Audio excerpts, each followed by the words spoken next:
যতই বলি, ভাই আহমদ আলী, খোদা আপনার মঙ্গল করবেন, আখেরে আপনি বেহেশতে যাবেন, আমার যাওয়ার একটা বন্দোবস্ত করে দিন। আহমদ আলী ততই বলেন, বরদারে আজিজেমন, হে আমার প্রিয় ভ্রাতা, ফার্সিতে প্রবাদ আছে, দেব আয়াদ দুরস্ত আয়াদ, অর্থাৎ যা কিছু ধীরে সুস্থে আসে তাহাই মঙ্গলদায়ক।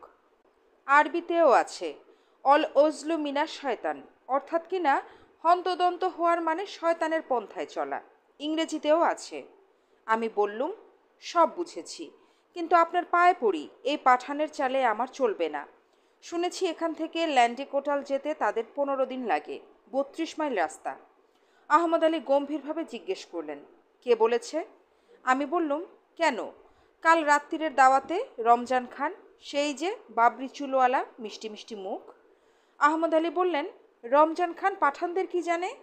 তার ঠাকুরমা পাঞ্জাবি, আর সে নিজে লাহোরে 3 মাস কাটিয়ে এসেছে। খাস পাঠান কখনো আটক সিন্ধু নদ পেরোয় না। তার ল্যান্ডিকোটাল থেকে পেশোয়ার পৌঁছাতে অন্তত 2 মাস লাগার কথা। না হলে বুঝতে হবে লোকটা রাস্তার ইয়ার দোস্তের বাড়ি কাট করে এসেছে। পাঠান মূল্যকের রেওয়াজ প্রত্যেক আত্মীয়র বাড়িতে রাত্রির কাটানো, আর সব পাঠানের ভাই বেরাদার। হিসাব করে নিন। কাগজ পেন্সিল ছিল না। বললুম, রক্ষে দিন, আমার যে কন্ট্রাক্ট সই করা হয়ে গিয়েছে, আমাকে যেতেই হবে। আহমদ আলী বললেন, বাসটা পেলে আমি কি করব? আপনি চেষ্টা করেছেন? আহমদ আলী আমাকে হুঁশিয়ার হতে হতে জানালেন, তিনি পুলিশের ইন্সপেক্টর, নানা রকমের উকিল মোক্তার তাকে নিত্যি নিত্যি জেরা করে, আমি ওই লাইনে কাজ করে সুবিধা করতে পারবো না। তারপর বললেন, পেশোয়ার ভালো করে দেখে নিন, অনেক দেখবার আছে, অনেক শেখবার আছে। বোখারা সামারকান্দ থেকে সদাগরেরা এসেছে পুস্তিন নিয়ে, তাশকন্দ থেকে এসেছে সামোভার নিয়ে। আমি জিজ্ঞেস করলুম, সামোভার কি? রাসান গল্প পড়েননি? সামোভার হচ্ছে ধাতুর পাত্র, টেবিলে রেখে তাতে চায়ের জল গরম করা হয়। আপনারা যেরকম মিং বংশের বাস নিয়ে মাতামাতি করেন, পেশোয়ার, কান্দাহার, তাশকন্দ তুল্লা সামোভার নিয়ে সেই রকম লড়ালড়ি করে। কে কত দাম দিতে পারে সে কথা আরেক দিন হবে। তারপর শুনুন, মজারি শরীফ থেকে কার্পেট এসেছে, বদখশান থেকে লাল রুবি, মেশের থেকে তসবি, আজারবাইজান থেকে। আমি বললুম, থাক থাক, আরও কত কি। তারা উঠেছে সব সরাইয়ে। সন্ধ্যাবেলায় গরম ব্যবসা করে রাত্রিরে জোর খানাপিনা, গান বাজনা, কত হই হল্লা, খুন খারাপি, কত রকম বেরকমের পাপ। শোনেননি বুঝি? পেশোয়ার হাজার পাপের শহর। মাসখানেক ঘোরাঘুরি করুন যে কোনো সরাইয়ে, ডজনখানেক ভাষা বিনা কসরতে বিনা মেহনতে শেখা হয়ে যাবে। পশতু নিয়ে আরম্ভ করুন, চট করে চলে যাবেন ফরাসিতে, তারপর জগাইতাই তুর্কি, মঙ্গল, উসমানলি, রাসান, কুর্দি, বাকিগুলো আপনার থেকেই হয়ে যাবে। গান বাজনায় আপনার বুঝি শখ নেই? সে কি কথা, আপনি বাঙালি। ট্যাগর সাহেবের গীতাঞ্জলি, গার্ডেনার আমি পড়েছি। আহাদ কি উমদা বয়েত আমি ফর্সি তর্জমায় পড়েছি। আপনার তো এসব জিনিসের শখ থাকার কথা, নাই বা থাকলো, কিন্তু ইদনজানের গান না শুনে আপনি পেশোয়ার ছাড়বেন কি করে? পেশোয়ারি হুরি, 12টা ভাষায় গান গাইতে পারে, তার গাহক দিল্লি থেকে বাগদাদ অবধি। আপনি গেলে লড়কি বহুত খুশ হবে, তার রাজত্ব বাগদাদ থেকে বাঙ্গাল অবধি ছড়িয়ে পড়বে। আমি আর কি করি? বললুম, হবে হবে, সব হবে, কিন্তু টাগোর সাহেবের কোন কবিতা আপনার বিশেষ পছন্দ হয়? আহমদ আলী একটু ভেবে বললেন, আয় মাদার, শাহজাদা ইমরোজ। বুঝলুম এ হচ্ছে ওগোমা রাজার দুলাল যাবে আজি মোর। বললুম, সে কি কথা খান সাহেব, এ কবিতা তো আপনার ভালো লাগার কথা নয়। আপনারা পাঠান, আপনারা প্রেমে জখম হলে তো বাঘের মতো রুখে দাঁড়ান, ঘোড়া চড়ে আসবেন বিদ্যুৎ গতিতে, প্রিয়াকে এক টানে তুলে নিয়ে কোলে বসিয়ে চলে যাবেন দূর দূরান্তে। সেখানে পর্বত গুহায় নির্জনে আরম্ভ হবে প্রথম মান অভিমানের পালা। আপনি মাথা পেতে দেবেন তার পায়ের মকমলের চটির নিচে। আমাকেই থামতে হলো, কারণ আহমদ আলী অত্যন্ত শান্ত প্রকৃতির লোক, কারো কথা মাঝখানে কাটেন না। আমি আটকে গেলে পর বললেন, থামলেন কেন বলুন? আমি বললুম, আপনারা কোন দুঃখে ইনিয়ে বিনিয়ে কাঁদবেন ম্যামে করে, মামা করে? আহমদ আলী বললেন, এক জর্মন দার্শনিকও নাকি বলেছেন, স্ত্রীলোকের কাছে যেতে হলে চাবুকটি নিয়ে যেতে ভুলো না। আমি বললুম, তওবা তওবা, অত বাড়াবাড়ির কথা হচ্ছে না। আহমদ আলী বললেন, না দাদা, প্রেমের ব্যাপারে হয় ইস্পার না হয় উস্পার। প্রেম হচ্ছে শহরের বড় রাস্তা, বিস্তর লোকজন, সেখানে গোল্ডেন মিন বা সোনালি মাঝারি বলে কোনো উপায় নেই। হয় কিপ টুক দ্য রাইট অর্থাৎ ম্যামে করে হৃদয় বেদনা নিবেদন, না হয় লেফট অর্থাৎ বজ্র মুষ্টি দিয়ে নিটসে যা বলেছেন। কিন্তু থাক না এসব কথা। বুঝলুম প্রেমের ব্যাপারে পাঠান নীরব কর্মী। আমরা বাঙালি দুপুর রাত্রে পাড়ার লোককে না জানিয়ে স্ত্রীর সঙ্গে প্রেমালাপ করতে পারি নে। আমার অবস্থাটা বুঝতে পেরে আমাকে যেন খুশি করার জন্য আহমদ আলী বললেন, পেশোয়ারের বাজারে কিন্তু কোনো গান্নেওয়ালি নাচনেওয়ালি 6 মাসের বেশি টিকতে পারে না। কোনো ছোকরা পাঠান প্রেমে পড়বেই, তারপর বিয়ে করে আপন গায়ে নিয়ে সংসার পাতে। সমাজ আপত্তি করে না? মেয়েটা 2 দিন বাদে শহরের জন্য কান্নাকাটি করে না? সমাজ আপত্তি করবে কেন? ইসলামে তো কোনো মানা নেই। তবে 2 দিন বাদে কান্নাকাটি করে কিনা বলা কঠিন। পাঠান গায়ের কান্না শহরে এসে পৌঁছবে এত জোর গলা ইদন জানেরও নেই। জানকি বায়ের থাকলে আমাকে খুঁজে খুঁজে হয়রান হতে হতো না। হলফ করে কিছু বলতে পারবো না, তবে আমার নিজের বিশ্বাস বেশিরভাগ মেয়েই বাজারের হট্টগোলের চেয়ে গ্রামের শান্তিই পছন্দ করে। তার উপর যদি ভালোবাসা পায় তাহলে তো আর কথাই নেই। আমি বললুম, আমাদের এক বিখ্যাত ঔপন্যাসিকও এই ধরনের অভিমত দিয়েছেন, মেয়েদের বাজারে বহু খোঁজ খবর নিয়ে। এমন সময় আহমদ আলীর এক বন্ধু মোহাম্মদ জান বাইসাইকেল ঠেলে ঠেলে এসে হাজির। আহমদ আলী জিজ্ঞেস করলেন, বাইসাইকেল আবার খোঁড়া হলো কি করে? মোহাম্মদ জান পাঞ্জাবি আমার দিকে মুখ ফিরিয়ে বললেন, কেন যে আপনি এদেশে এসেছেন বুঝতে পারি নে। এই পাঠানরা যে কীরকম পাবলিক নুইসেন্স তার খবর জানতে পারতেন যদি একদিনও আধ ঘন্টার তরে এই শহরে বাইসাইকেলে চড়তেন। 1 মাইল যেতে না যেতেই 3টা পাংচার, সব ছোট ছোট লোহার। ভদ্রলোক দম নিচ্ছিলেন। আমি দরদ দেখিয়ে জিজ্ঞেস করলাম, এত লোহা আসে কোথা থেকে? মোহাম্মদ জান আরও চটে গিয়ে বললেন, আমাকে কেন শুধাচ্ছেন? জিজ্ঞেস করুন আপনার দিলজানের দোস্ত শেখ আহমদ আলী খান পাঠানকে। আহমদ আলী বললেন, জানেন তো পাঠানরা বড্ড আড্ডাবাজ। গল্পগুজব না করে সে 1 মাইল পথও চলতে পারে না। কাউকে না পেলে সে বসে যাবে রাস্তার পাশে, মুচিকে বলবে, দাও তো ভায়া আমার পয়জারে গোটা কয়েক পেরেক ঠুকে। মুচি তখন ঢিলে লোহাগুলো পিটিয়ে দেয়, গোটা 10 নতুনও লাগিয়ে দেয়। এরকম শখানেক লোহা লাগালে জুতোর চামড়া আর মাটিতে লাগে না, লোহার উপর দিয়েই রাস্তার পাথরে চটে যায়। হাফসোল লাগানোর খরচাকে পাঠান বড্ড ভয় করে কি না? সে পেরেক আবার হরেক রকম সাইজের হয়। পাঠানের জুতো তাই লোহার মোজাইক। কিন্তু আসল কথা হচ্ছে লোহা ঠেকানো না ঠেকানো অবান্তর। মুচির সঙ্গে আড্ডা দেবার জন্য ওই তার অজুহাত। মুহাম্মদ জান বললেন, আর সেই লোহা ঢিলে হয়ে গিয়ে শহরের সর্বত্র ছড়িয়ে পড়ে। আমি বললুম, এতদিন আমার বিশ্বাস ছিল আড্ডা মানুষকে অপকর্ম থেকে ঠেকিয়ে রাখে, এখন দেখতে পাচ্ছি ভুল করেছি। আহমদ আলী কাতর স্বরে বললেন, আড্ডার নিন্দা করবেন না, বাইসাইকেলে চড়ার নিন্দা করুন। আপনাকে বলিনি অল ওজলু মিনা শয়তান, অর্থাৎ হন্তদন্ত হওয়ার মানে হলো শয়তানের পন্থায় চলা। তাই তো বাইসাইকেলের আরেক নাম শয়তানের গাড়ি। সন্ধ্যা হওয়ার সঙ্গে সঙ্গে পেশোয়ার দিনের 114 ডিগ্রি ভুলে গিয়ে মোলায়েম বাতাস দিয়ে সর্বাঙ্গের গ্লানিখিত ঘুচিয়ে দেয়। রাস্তাঘাট যেন ঘুম থেকে জেগে উঠে হাই তুলে ঘোড়ার গাড়ির খটখটানি দিয়ে তুড়ি দিতে থাকে। পাঠান বাবুরা তখন সাজগোজ করে হাওয়া খেতে বেরোন। পায়ে জরির পয়জার, পরনে পপলিনের শিলোয়ার, তার ভাঁজে ধারালো ছুরির মতো ক্রেজের 2 দিক দিয়ে বেয়ে কেতায় কেতায় নেমে এসেছে। মুড়ির ভেতরে লাল সুতোর গোলাপি আভা, গায়ে রঙিন সিল্কের লম্বা শার্ট, আর মাথায় যে পাগড়ি তার তুলনা পৃথিবীর অন্য কোনো শিরাভরণের সঙ্গে হয় না। বাঙালির শিরাভরণ দেখে অভ্যাস নেই। টুপি বলুন, হ্যাট বলুন, সবে যেন তার কাছে অবান্তর ঠেকে, মনে হয় বাইরে থেকে জোর করে চাপানো। কিন্তু মধ্যবিত্ত ও ধনী পাঠানের পাগড়ি দেখে মনে হয় ভগবান মানুষটাকে মাথাটা দিয়েছেন নিতান্ত ওই পাগড়িটা জড়াবার জন্য। কামিয়ে ঝুমিয়ে গোফে আতর মেখে আর সেই ভুবনমোহন পাগড়ি বেঁধে খান সাহেব যখন সাঁঝের ঝোঁকে পেশোয়ারের রাস্তায় বেরোন, তখন কে বলবে তিনি জাকারিয়া স্ট্রিটের পাঠানেরই জাত ভাই? কোথায় লাগে তার কাছে তখন হলিউডের ইভিনিং ড্রেস পরা হিমেনদের দল? ফুরফুরে হাওয়া গাছের মাথায় চিরুনি চালিয়ে, খান সাহেবদের পাগড়ির চূড়ো দুলিয়ে, ফুলের দোকানে ঝোলানো মালাতে কাঁপন লাগিয়ে, আর সর্বশেষ আহমদ আলীর দোকান ছোঁয়া গোফে হাত বুলিয়ে নামল আমার শ্রান্ত ভালে, তপ্ত গ্রীষ্মে দগ্ধ দিনান্তের সন্ধ্যাকালে।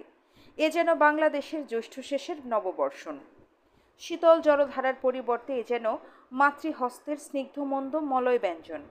কোনো এক নৃশংস ফারাওয়ের অত্যাচারে দিবাভাগে দেশের জনমানব প্রাণীপতঙ্গ দলে দলে ভূগর্ভে আশ্রয় নিয়ে প্রহর গুনছিল।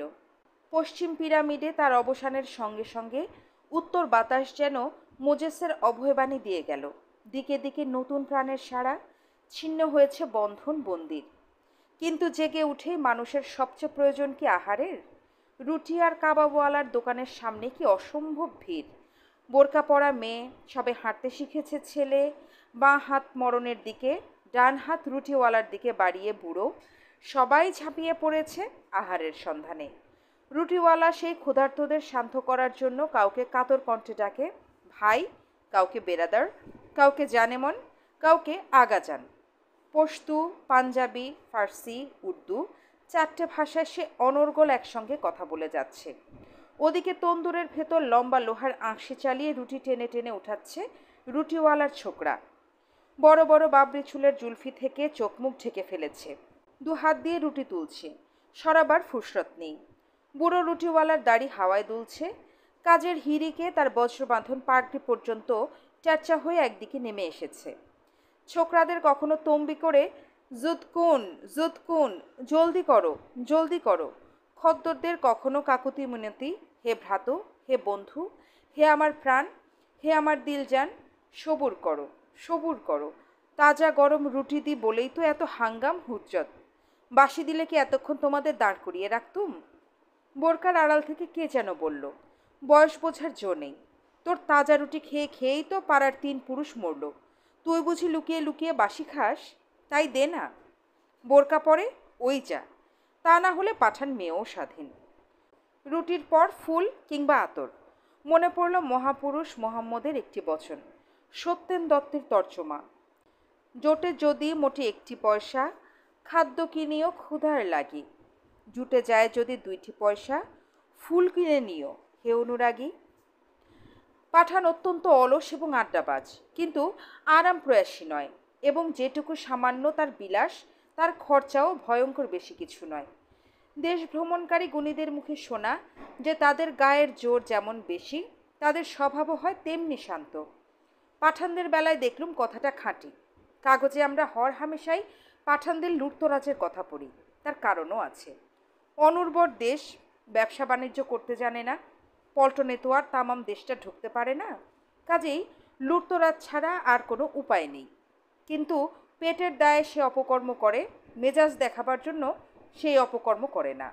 তার আসল কারণ অবশ্য পাঠানের মেজাজ সহজে গরম হয় না। পাঞ্জাবিদের কথা স্বতন্ত্র, এবং হলেও সে চট করে বন্দুকের সন্ধান করে না। তবে সব জিনিসেরই দুটো একটা ব্যত্যয় আছে। পাঠান তো আর খুদ খোদাতালার বানানো ফিরিস্তা নয়। বেইমান বললে পাঠানের রক্ত খাইবার পাসের টেম্পারেচার ছাড়িয়ে যায়। আর ভাইকে বাঁচাবার জন্য সে অত্যন্ত শান্ত মনে যোগাসনে বসে আঙুল গোনে। নিদেন পক্ষে তাকে কটা খুন করতে হবে, কিন্তু হিসেব নিকেশে সাক্ষাৎ বিদ্যাসাগর বলেই প্রায় ভুল হয়, আর 2-4টে লোক বেঘরে প্রাণ দেয়। তাই নিয়ে তম্বিতম্বা করলে পাঠান সকাতর নিবেদন করে, কিন্তু আমার যে 4-4টে বুলেটের বাজে খরচা হলো তার কি? তাদের গোষ্ঠী কুটুম কান্নাকাটি করছে, কিন্তু একজনও একবারের তরে আমার বাজে খরচার খেসারতির কথা ভাবছে না। ইনসান বড়ই খুদপরস্ত, সংসার বড়ই স্বার্থপর। পরশুরাতের দাওয়াতে এরকম নানা রকম গল্প শুনলুম। এসব গল্প বলার অধিকার নিমন্ত্রিত ও রবাহুতুদের ছিল। একটা জিনিস বুঝতে পারলুম যে এদের সকলেই খাঁটি পাঠান। সে হলো তাদের খাবার কায়দা। কার্পেটের ওপর চওড়ায় 2 হাত, লম্বায় 20-30 হাত, প্রয়োজন মতো একখানা কাপড় বিছিয়ে দেয়। সে দস্তরখানের দুদিকে সারি বেঁধে এক সারি অন্য সারির মুখোমুখি হয়ে বসে। তারপর সব খাবার মাঝারি সাইজের প্লেটে করে সেই দস্তরখানে সাজিয়ে দেয়। 3 থালা আলু গোশত, 3 থালা শিক কাবাব, 3 থালা মুরগির রোস্ট, 3 থালা সিনা কলিজা, 3 থালা পোলাও, এই রকম ধারা সব জিনিস একখানে দস্তরখানের মাঝখানে, 2খানা 2 প্রান্তে। বাঙালি আপন আপন থালা নিয়ে বসে। রান্নাঘরের সব জিনিসই কিছু না কিছু পায়। পাঠানদের বেলায় তা নয়, যার সামনে যা পড়ল তাই নিয়ে সে সন্তুষ্ট। প্রাণ গেলেও কখনো বলবে না আমাকে একটু মুরগি এগিয়ে দাও, কিংবা আমার শিক কাবাব খাবার বাসনা হয়েছে। মাঝে মাঝে অবশ্যই হঠাৎ কেউ দরদ দেখিয়ে চেঁচিয়ে বলে, আরে হেথায় দেখো, গোলাম মোহাম্মদ ঢেঁড়স চিবাচ্ছে, ওকে একটু পোলাও এগিয়ে দাও না। সবাই তখন হা হা করে সব কটা পোলাওয়ের থালা ওর দিকে এগিয়ে দেয়। তারপর মজলিস গালগপ্পে ফের মশগুল।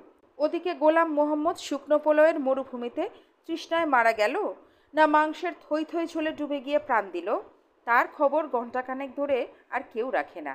এবং লক্ষ্য করলে দেখতে পাবেন যে পাঠান আড্ডা জমাবার খাতিরে কোনো রকম আত্মত্যাগ করতে প্রস্তুত। গল্পের নেশায় বেখেয়ালে অন্তত আধ ডজন অতিথি শুদ্ধ শুকনো রুটি চিবিয়েই যাচ্ছে।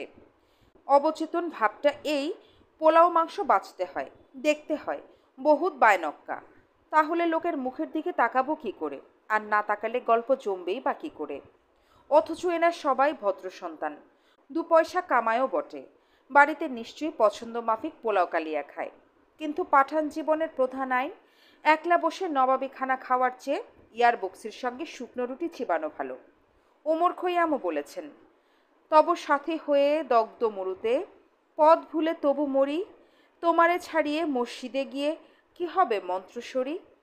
কিন্তু ওমর বরজুয়া কবির বিদগ্ধ পদ্ধতিতে আপন বক্তব্য প্রকাশ করেছেন। পাঠান ভাঙা উর্দুতে ওই একই আপ্তবাক্য প্রলেতারিয়া কায়দায় জানায়, দোস্ত তুমহারি রুটি হামারা গোশত। অর্থাৎ নেমন্তন্ন করেছ, সেই আমার পরম সৌভাগ্য। শুধু শুকনো রুটি, কুচপরোয়া নেই, আমি আমার মাংস কেটে দেব। কাব্যজগতে যে হাওয়া বইছে তাতে মনে হয় ওমরের শরাবের চেয়ে মজুরের ধন্যর কদর বেশি। তবে একটা কথা বলে দেওয়া ভালো, পাঠানের ভেতরে বুর্জোয়া প্রলেতারিয়ার যে তফাৎ, সেটুকু সম্পূর্ণ অর্থনৈতিক। অনুভূতির জগতে তারা একই মাটির আসনে বসে, আর চিন্তাধারায় যে পার্থক্য, সে শুধু কেউ খবর রাখে বেশি, কেউ কম। কেউ শেক্সপিয়র পড়েছে, কেউ পড়েনি। ভালো মন্দ বিচার করার সময় দুই দলে যে বিশেষ প্রভেদ আছে মনে হয়নি। আচার ব্যবহারে এখনও তারা গোষ্ঠীর ঐতিহ্যগত সনাতন জান দেওয়া নেওয়ার পন্থা অনুসরণ করে। এসব তত্ত্ব আমাকে বুঝিয়ে বলেছিলেন ইসলামিয়া কলেজের এক অধ্যাপক। অনেকক্ষণ ধরে নানা রং নানা দাগ কেটে সমাজতাত্ত্বিক পটভূমি নির্মাণ করে বললেন, এই ধরুন আমার সহকর্মী অধ্যাপক ক্ষুদাবক্সের কথা। ইতিহাসে অগাধ পণ্ডিত, ইহ সংসারের সব কিছু তিনি অর্থনীতি দিয়ে জলের মতো তরল করে এই তৃষ্ণার দেশে অহরহ ছেলেদের গলায় ঢালছেন। ধর্ম পর্যন্ত বাদ দেন না। যীশুখ্রিস্ট তার ধর্ম আরম্ভ করেছিলেন ধনের নবীন ভাগবণ্টন পদ্ধতি নির্মাণ করে। তাতে লাভ হওয়ার কথা গরিবেরই বেশি। তাই সবচেয়ে দুঃখী জেলেরা এসে জুটেছিল তার চতুর্দিকে। মহাপুরুষ মোহাম্মদও নাকি সুদ তুলে দিয়ে অর্থবণ্টনের জমিকে আরবের মরুভূমির মতো সমতল করে দিয়েছিলেন। এসব তো ইহলোকের কথা। পরলোক পর্যন্ত ক্ষুদাবক্স অর্থনৈতিক রেঁদা চালিয়ে চিক্কন মসৃণ করে দিয়েছেন। কিন্তু থাক এসব কচকচানি, মোদ্দা কথা হচ্ছে ভদ্রলোক ইতিহাসের দূরবীনে আপন চোখটি এমনই চেপে আছেন যে অন্য কিছু তার নজরে পড়ে কিনা সেই বিষয়ে আমাদের সকলের মনে গভীর সন্দেহ ছিল। মাসখানেক পূর্বে তার বড় ছেলে মারা গেল। ম্যাট্রিক ক্লাসে পড়ত, মেধাবী ছেলে, বাপেরই মতো পড়াশোনায় মশগুল থাকত। বড় ছেলে মারা গিয়েছে, চোট লাগার কথা, কিন্তু ক্ষুদাবক্স নির্বিকার। সময় মতো কলেজে হাজিরা দিলেন। চায়ের সময় আমরা সন্তপর্ণের শোক নিবেদন করতে গিয়ে আরেক প্রস্থ লেকচার শুনলুম। জড়ত্রস্ত কোনো অর্থনৈতিক কারণে রাজা গুসাৎসবকে তার নতুন ধর্মে দীক্ষিত করেছিলেন। 3 দিন বাদে দুসরা ছেলে টাইফয়েডে মারা গেল। ক্ষুদাবক্স বৌদ্ধ ধর্মের কি একটা পিটক, না খোদা মালুম কি, তা নিয়ে বাহ্যজ্ঞান শূন্য। 1 মাস যেতে না যেতে স্ত্রী মারা গেলেন পিত্রালয়ে।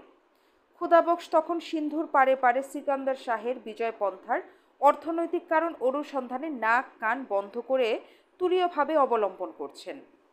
আমরা ততদিনে ক্ষুদাবক্সের আশা ছেড়ে দিয়েছি। লোকটা ইতিহাস করে করে অমানুষ হয়ে গিয়েছে, এই তখন আমাদের দৃঢ় বিশ্বাস। আর পাঠান সমাজ যখন মনুষ্যজাতির সর্বোচ্চ গৌরবস্থল, তখন আর কি সন্দেহ যে ক্ষুদাবক্সের পাঠানত্ব সম্পূর্ণ কর্পূর হয়ে গিয়ে তার ঐতিহাসিক টেলিস্কোপের পাল্লারও বহু ঊর্ধ্বে দূর দূরান্তের পঞ্চন্দ্রিয়াতীত কোনো সূক্ষ্মলোকে বিলীন হয়ে গিয়েছে। এমন সময় মারা গেল তার ছোট ভাই, পল্টনে কাজ করত। ক্ষুদাবক্সের আর কলেজে পাত্তা নেই। আমরা সবাই ছুটে গেলুম খবর নিতে। গিয়ে দেখি এক প্রাগৈতিহাসিক ছেঁড়া গালছের উপর ক্ষুদাবক্স গড়াগড়ি খাচ্ছেন। পুঁথিপত্র, ম্যাপ, কম্পাস চতুর্দিকে ছড়ানো। গড়াগড়িতে চশমার এক পরকলা ভেঙে গিয়েছে। ক্ষুধাবক্সের বুড়ো মামা বললেন, 2 দিন ধরে জল স্পর্শ করেননি। হাউ হাউ করে কাঁদেন আর বলেন, আমার ভাই মরে গিয়েছে। শোকে যে মানুষ এমন বিকল হতে পারে পূর্বে আর কখনো দেখিনি। আমরা সবাই নানা রকমের সান্ত্বনা দেবার চেষ্টা করলুম, কিন্তু ক্ষুধাবক্সের মুখে ওই একই কথা, আমার ভাই মরে গিয়েছে। শেষটায় থাকতে না পেরে আমি বললুম, আপনি পণ্ডিত মানুষ, শোকে এত বিচলিত হচ্ছেন কেন? আর আপনার সহ্য করার ক্ষমতা যে কত অগাধ সে তো আমরা সবাই দেখেছি। 2টি ছেলে, স্ত্রী মারা গেলেন, আপনাকে তো এতটুকু কাতর হতে দেখিনি। ক্ষুধাবক্স আমার দিকে এমনভাবে তাকালেন যেন আমি বদ্ধ উন্মাদ, কিন্তু মুখে কথা ফুটল। বললেন, আপনি পর্যন্ত এই কথা বললেন? ছেলে মরেছিল তো কি, আবার ছেলে হবে। বিবি মরেছেন তো কি, নতুন শাদি করব, কিন্তু ভাই পাবো কোথায়? তারপর হাউ হাউ করে কাঁদেন আর বলেন, আমার ভাই মরে গিয়েছে। অধ্যাপক বলা শেষ করলে আমি বললুম, লক্ষণের মৃত্যুর শোকে রামচন্দ্র এরকমই বিলাপ করেছিলেন। আহমদ আলী বললেন, লক্ষ্মণ, রামচন্দ্রজি, হিন্দুদের কি একটা গল্প আছে না, সেইটিই আমাদের শুনিয়ে দিন। আপনি কখনো গল্প বলেন নাই, শুধু শোনেনি। ইয়াল্লা, আদি কবি বাল্মীকি যে গল্প বলেছেন সেই গল্প নতুন করে আমার টোটা ফুটা উর্দু দিয়ে বলতে হবে? নিবেদন করলুম, অধ্যাপক ক্ষুধাবক্সকে অনুরোধ করবেন, রামচরণের নাকি অর্থনৈতিক ব্যাখ্যাও আছে। অধ্যাপক শুধালেন, কিন্তু রামচন্দ্রজি জবরদস্ত লার্নেওয়ালা ছিলেন, নয় কি? আমি বললুম, আলবৎ। অধ্যাপক বললেন, ওই তো হলো আসল তত্ত্বকথা। বীর পুরুষ আর বীরের জাত মাত্রই ভাইকে অত্যন্ত গভীরভাবে ভালোবাসেন। পাঠানদের মতো বীরের জাত কোথায় পাবেন বলুন? আমি বললুম, কিন্তু অধ্যাপক ক্ষুধাবক্স তো বীর পুরুষ ছিলেন না। অধ্যাপক পরম তৃপ্তি সহকারে বললেন, সে তো গুহ্যতর তত্ত্ব। অধ্যাপকই করো আর যাই করো, পাঠান তত্ত্ব যাবে কোথায়? অর্থনৈতিক কারণ ফারণ সব কিছুই অত্যন্ত পাতলা ফিল্ম, একটু খোঁচা লাগলেই আসল পেলেট বেরিয়ে পড়ে। মেজর মুহাম্মদ খান বললেন, ভাইকে ভালোবাসার জন্য পাঠান হওয়ার কি প্রয়োজন? ইউসুফও তো বেনিয়ামিনকে ভয়ঙ্কর ভালোবাসতেন। অধ্যাপক বললেন, ইয়াহুদিদের কথা বাদ দিন, আদমের এক ছেলে আরেক ছেলেকে খুন করেনি। আমি বললুম, কিন্তু পাঠানরা ইহুদিদের হারিয়ে যাওয়া 12 উপজাতির একটা নয়? কোথায় যেন ওই রকম একটা থিওরি শুনেছি যে সেই উপজাতি যখন দেখল তাদের কপালে শুকনো মরা আফগানিস্তান পড়েছে তখন হাউমাউ করে কেঁদে উঠেছিল, অর্থাৎ ফরাসিতে যাকে বলে ফগান করেছিল, তাই তো তাদের নাম আফগান। আর আপনারা তো আসলে আফগান, এদেশে বসবাস করে হিন্দুস্তানি হয়েছেন। অধ্যাপক পণ্ডিতের হাসি হেসে বললেন, 30 বছর আগে এ কথা বললে আপনাকে আমরা সাবাসি দিতুম, এখন ওসব বদলে গিয়েছে। তখনও আমরা জানতুম না যে দুনিয়ার বড় বড় জাতেরা নিজেদের আর্য বলে গৌরব অনুভব করছে। তখনও রেওয়াজ ছিল, খানদানি হতে হলে বাইবেলের ইহুদি চিড়িয়াখানার কোনো না কোনো খাঁচায় সিংহ বাদর কিছু না কিছু একটা হতেই হবে। এখন সেসব দিন গিয়েছে, এখন আমরা কই আর্য? বেদ ফেদ কি সব আছে নাকি? সেগুলো সব আমরাই আউড়েছি। সিকান্দর শাহকে লড়াইয়ে আমরাই হারিয়েছি। আর গান্ধার ভাস্কর্য আমাদেরই কাঁচা বয়সের হাত মকসের নমুনা। গান্ধার আর কান্দাহার একই শব্দ। আরবি ভাষায় গ অক্ষর নেই বলে আরব ভৌগোলিকরা ক শব্দ ব্যবহার করেন। পাণ্ডিত্যের অগাধ সাগরে তখন আমার প্রাণ যায় যায়, কিন্তু বিপদে আপদে মুশকিল আসান হরহামেশাই পুলিশ। আহমদ আলী আমার দিকে তাকিয়ে বললেন, প্রফেসরের ওসব কথা গায়ে মাখবেন না। ইসলামিয়া কলেজের চায়ের ঘরে যে আড্ডা জমে তারই খানিকটা পেতলে নিয়ে তিনি সুন্দর ভাষায় রঙিন গেলাসে আপনাকে ঢেলে দিচ্ছেন, কিন্তু আসল পাঠান এসব জিনিস নিয়ে কখনো মাথা ঘামিয়ে পাগড়ির প্যাঁচ ঢিলে করেন না। আফ্রিদি ভাবে আফ্রিদি হলো দুনিয়ার সেরা জাত। মোমন্দ বলে বাজে কথা, খোদা তালার খাস পেয়ারের কোনো জাত যদি দুনিয়ায় থাকে তবে সে হচ্ছে মোমন্দ জাত, এমনকি তারা নিজেদের আফগান বলেও স্বীকার করে না। আমি জিজ্ঞেস করলুম, তাই বুঝি আপনারা স্বাধীন আফগানিস্তানের অংশ হতে চান না? ভারতবর্ষ স্বাধীন হলে স্বাধীন পাঠান হয়ে আলাদা থাকবেন বলে? সব পাঠান একসঙ্গে চেঁচিয়ে পড়লেন, আলবত না, আমরা স্বাধীন ফ্রন্টিয়ার হয়ে থাকব, সে মুল্লুকের নাম হবে পাঠান মুল্লুক। অধ্যাপক বললেন, পাঠানের সোপ বক্স লেকচার শোনেননি বুঝি কখনো?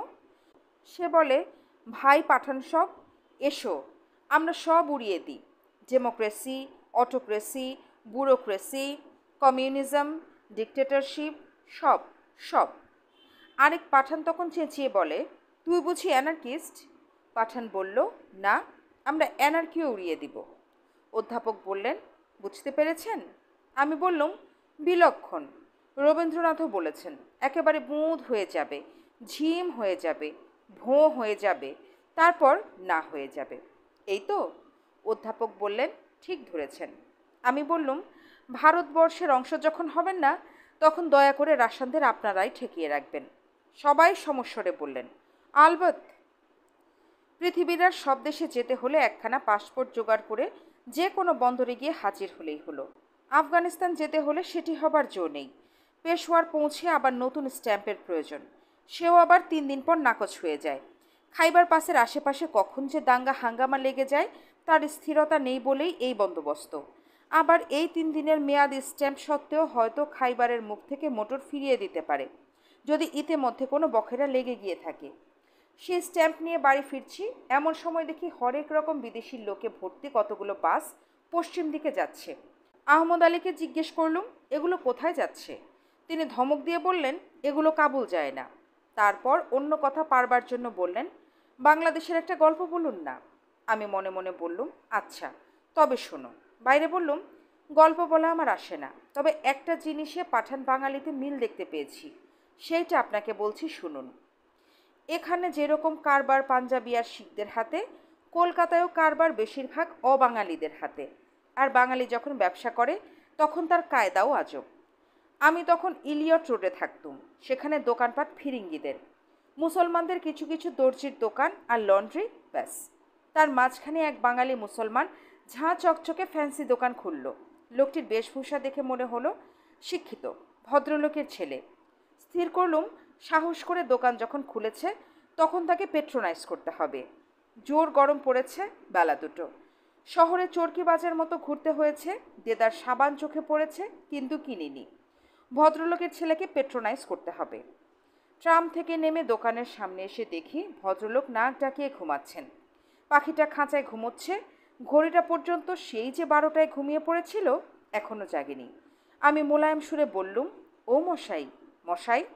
ফের ডাকলুম, ও সাহেব, সাহেব। কোনো সারা শব্দ নেই। বেজায় গরম। আমারও মেজাজ একটু উষ্ণ হতে শুরু করলো। এবার চেঁচিয়ে বললুম, ও মশাই, ও সাহেব।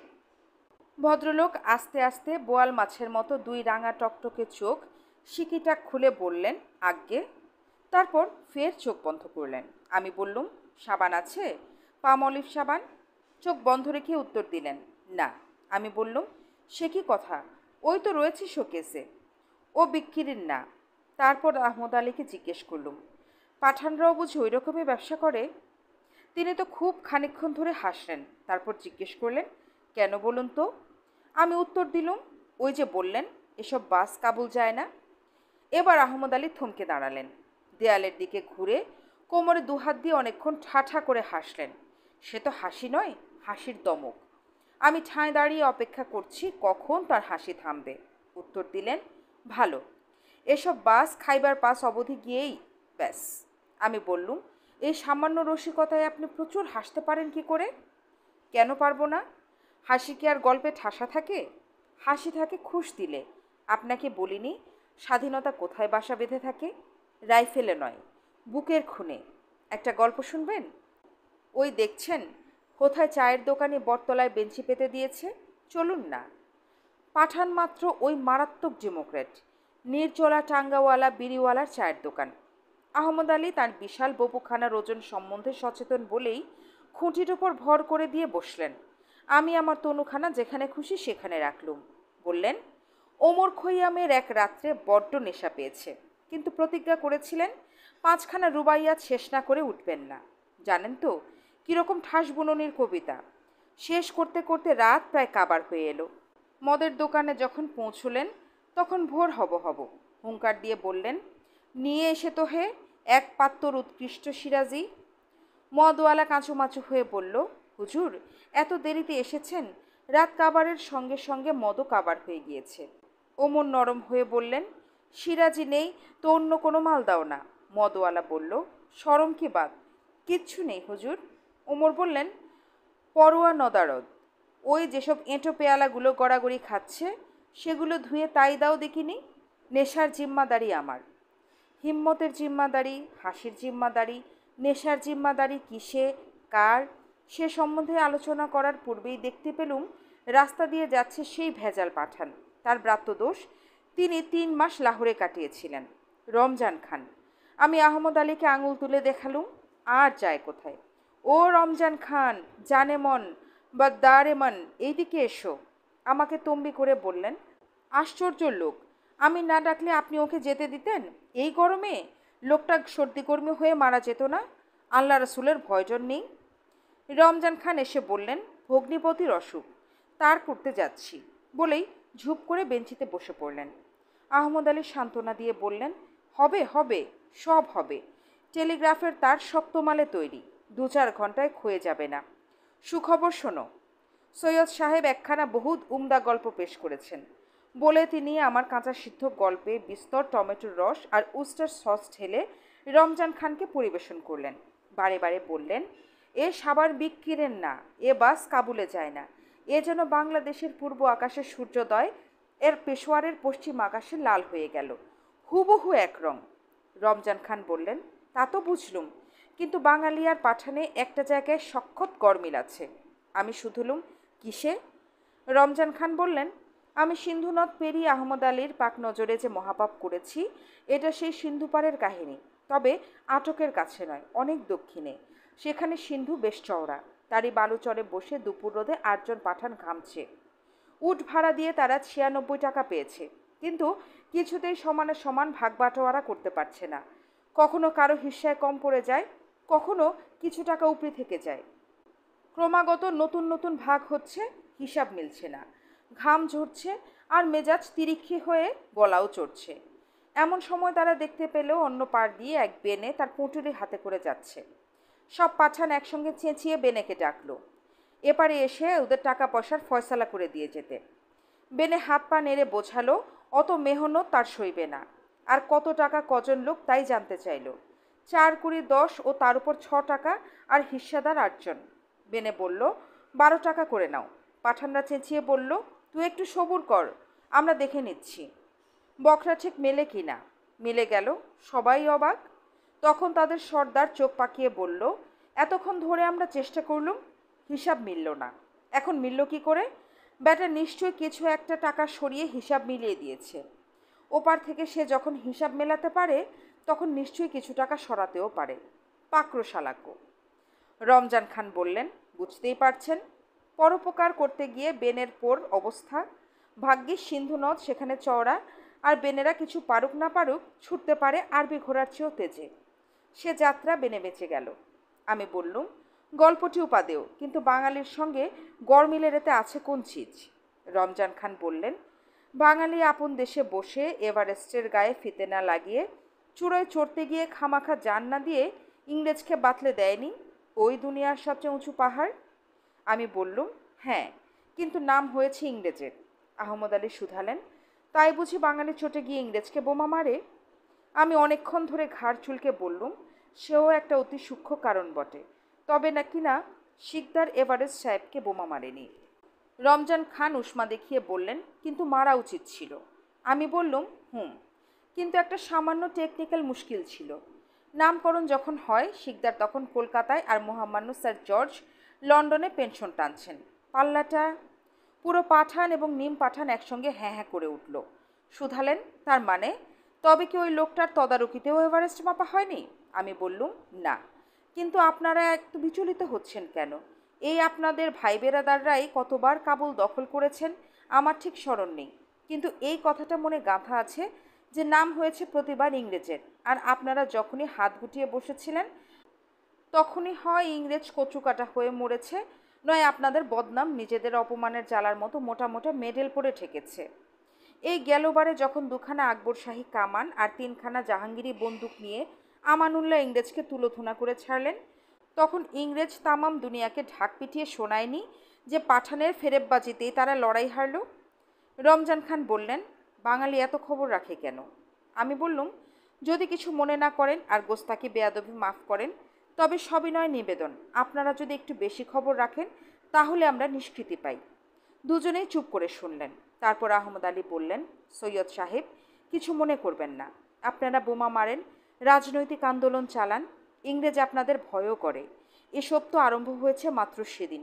কিন্তু বলুন তো, যেদিন দুনিয়ার কেউ জানতো না ফ্রন্টিয়ার বলে এক ফালি পাথর ভর্তি শুকনো জমিতে একদল পাহাড়ি থাকে, সেদিন ইংরেজ তাদের মেরে শেষ করে দিত না। যদি পারত। ফসল ফলে না, মাটি খুঁড়লে সোনা চাঁদি কয়লা তেল কিছুই বেরোয় না। এক ফোঁটা জলের জন্য ভোর হবার 3 ঘন্টা আগে মেয়েরা দল বেঁধে বাড়ি থেকে বেরোয়। এই দেশ কামড়ে ধরে পড়ে আছে মূর্খ পাঠান। কত যুগ ধরে, কত শতাব্দী ধরে কে জানে। সিন্ধুর ওপারে যখন বর্ষার বাতাস পর্যন্ত সবুজ হয়ে যায়, তখন তার হাতছানি পাঠান দেখেনি? পুর বইয়া ভেজা ভেজা হাওয়া অদ্ভুত মিঠে মিঠে গন্ধ নিয়ে আসে। আজ পর্যন্ত কত জাত তার নেশায় পাগল হয়ে পূব দেশে চলে গিয়েছে। যায়নি শুধু মূর্খ আফ্রিদি মোমন্দ। লড়াই করে যখন ইংরেজ এদেশকে উচ্ছন্ন করতে পারল না, তখন সে প্রলোভন দেখায়নি। লাখ লাখ লোক পল্টনে ঢুকলো। ইংরেজের ঝান্ডা এদেশে উড়ল বটে, কিন্তু তার রাজত্ব এই ঝান্ডা যত দূর থেকে দেখা যায় তার চেয়েও কম। আর পল্টনে না ঢুকে পাঠান করতই বাকি। পাঠান মোগল আমলে তাদের ভাবনা ছিল না। পল্টনের দরওয়াজা খোলা, অথচ মোগল পাঠান এই গরিব দেশের গায়ে গায়ে ঢুকে বুড়া রুটি কাটতে চায়নি। বৌঝিকে বিদেশে হারাম কাপড় পরাতে পাঠায়নি। শাহেনশাহ বাদশাহ দিন দুনিয়ার মালিক দিল্লির তখনশীল সরকারি আলা যখন হিন্দুস্তানের গরম বরদাস্ত করতে না পেরে এদেশ হয়ে ঠান্ডা সবুজ মোলায়েম কাবুল শহরে যেতেন, পাঠান তখন তাকে একবার তসলিম দিতে আসত। শাহানশাহ খুশ, পাঠান তব। বাদশাহের মীর বকশি পিছনের তানজাম থেকে মুঠো মুঠো আশরাফি রাস্তার দুদিকে ছুঁড়ে ছুঁড়ে ফেলতেন। জিন্দাবাদ শাহানশাহ জাহাপানা চিৎকারের খাইবারের দুই দিকের পাহাড়ের টক্কর খেয়ে খেয়ে আকাশ বিদীর্ণ করে ক্ষুধা তালার পা দানে গিয়ে যখন পৌঁছত, তখন সে প্রশংসাধ্বনি লক্ষ লক্ষ কণ্ঠের নয়, কোটি কোটি কণ্ঠের সেই আশরাফি আজ নেই।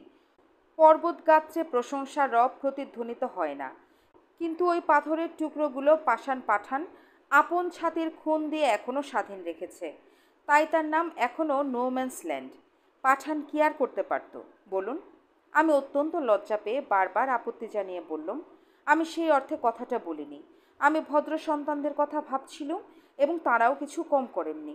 তারা অসন্তোষ প্রকাশ না করলে পাঠান সেপাই হয়তো আমানুল্লাহর বিরুদ্ধে লড়ত। আহমদ আলী বললেন, ভদ্র সন্তানদের কথা বাদ দিন। এই অপদার্থ শ্রেণী যত শীঘ্রই মরে ভূত হয়ে আজরাইলের দফতরে গিয়ে হাজিরা দেয়, ততই মঙ্গল। রমজান খান আপত্তি জানিয়ে বললেন, ভদ্র সন্তানদের লড়ার কায়দা আর পাঠান সিপাহীর লড়ার কায়দা তো আর এক ধরনের হয় না। সময় যেদিন আসবে তখন দেখতে পাবেন আমাদের অপদার্থ আলী কোন দলে গিয়ে দাঁড়িয়েছেন। আমি আহমদ আলীর দিকে জিজ্ঞাসু দৃষ্টিতে তাকালুম। আহমদ আলী বললেন, আমি সব কথা ভালো করে শুনতে পাইনি, একটু কালা। খুদা তালাকে অসংখ্য ধন্যবাদ।